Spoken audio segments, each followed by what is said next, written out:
Good afternoon, boys and girls. I hope you're all doing good. It's the 22nd of September 2016, and as you can see from the title, this is about Brexit. And to be fair, I'm surprised you're actually watching this, if anyone is going to watch it, because I'm sure you're sick and tired of hearing about it. But I just wanted to put my point across, because listening to the media, you start to become really pissed off for the way they're actually portraying everything that's happened since Brexit happened twice. Look, before the EU referendum, we were told that we're going to have World War III, we're going to have Armageddon, the markets are going to bloody crash, pound's going to drop down like an absolute stone, we're going to have mass unemployment. So what's actually happened? 3 months this is 3 months now since the referendum. What has actually happened? Well, so far the only thing that they've said was going to happen was, and has actually sort of come true, is the pound crashing, and the pound has dropped. But it's starting to grow a bit, but it had dropped. And of course, the markets had a little bit of a hit, but I think everyone knew that was going to happen, because the markets are very volatile. They don't like change. They do not like not knowing what's going on. So everyone with any sort of common sense knew that as soon as we voted to leave the EU, that was going to happen. But since then, and remember again, this is 3 months on, we've had retail sales are up, we've had exports are up, employment is up, 14-year highs on car production in our country. Sure, there's other stuff, I can't just think of it right now. I'm starting to sound like an Australian, don't know why. But things are looking very, very rosy for us. And then if you look at the EU, they're really struggling. Whether you're... Oh God, what are you doing, love? Whether you're thinking about employment or their economy, it's all pretty much screwed. But yet we still got the Remainiacs, and we've still got certain MPs blowing their trumpets, saying how we should have had the vote, and they want a different referendum. They're complaining that the Conservatives do not know what they're doing, and are unsure on how they're going to approach the EU on this new deal. The fact that Article 50 hasn't been actioned yet, etc., etc. So they've got all these things in the air, and all they really want to do is try and put a brake on Brexit, even though they if they've got any sort of common sense whatsoever, they're going to realise that we're leaving, whether they like it or not. We're leaving. And there are certain MPs out there that have got a severe bee in their bonnet in reference to Brexit, because even though they can see that Britain's doing so much better since the EU referendum, they've still got this blinkered outlook that the fact that if we leave the EU, it's totally wrong. And they could have their own agendas, the reasons why they want to stay in the EU.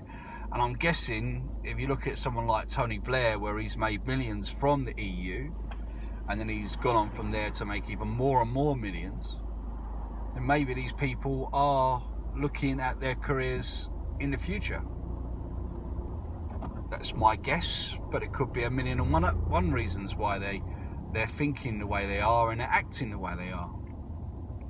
But whether you're talking about Nicola Sturgeon, who is asking for an independence vote again, even though there's been a few polls out there, and as far as I'm aware, the Scots do not want that, because I'm pretty sure the Scots are seeing how good things actually are becoming, and they don't want to rattle the boat. Not now, anyway. But Nicola Sturgeon wants to have her independence. This is the ironic thing. Nicola Sturgeon wanted to have her independence before the EU vote, before the EU referendum, before we knew we was going to have an EU referendum. She wanted out. Which means if she was to come out, then she would have left the EU. So that's one contradiction.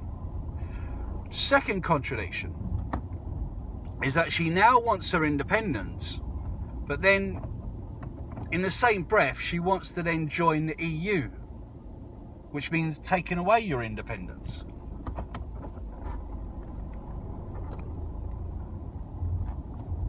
It's baffling, or maybe I'm just stupid. And if you think I am, by all means say below, I don't give a toss. Then you got Tim Farron, who's in charge of the Liberal Democrats, who's screaming blue murder, and he doesn't believe that we should have had the vote, and he strongly believes that we voted wrong, and again, for whatever reason, he wants to choose whether or not he's got an agenda on that, I do not know. But he's doing exactly the same thing. And then, of course, you've got Owen Smith. Owen Smith is trying to be the leader of the Labour Party. And we're going to find out on Saturday whether or not he has won the leadership campaign and is going to kick out Jeremy Corbyn. I don't think that's going to happen. But he was all for us going right back in to the EU, even though it doesn't make any economic sense to do so. And then you've got the brainwashed people, like the students, that I'm sure have been brainwashed by their professors or teachers, and maybe some of their parents, I don't know,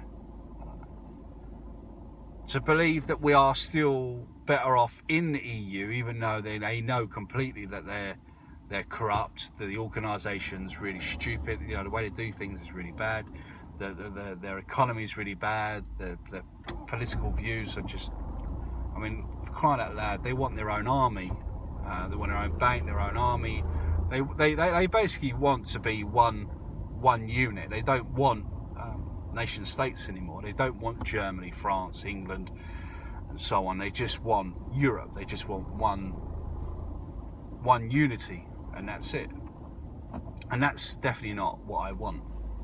Trust me on that.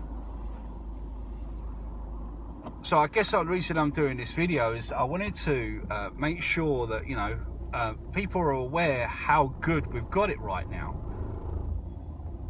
And the fact that we've actually voted to leave the EU, trust me, has made a big impact on that. So I wanted to show you all the pluses that have happened since then. But also try and get through to you Romaniacs that if your economy's doing well, if employment's doing well, if your exports are doing well, then why would you want to go into an organisation that's doing really bad? To me, it doesn't make any sense whatsoever.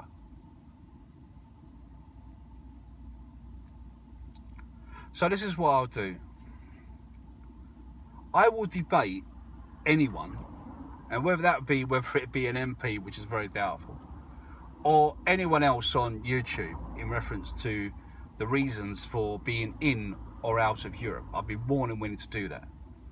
Otherwise, please feel free to say whatever you want on the comments page. I really don't care. And subscribe if you wish to do so. And I'll see you on my next video.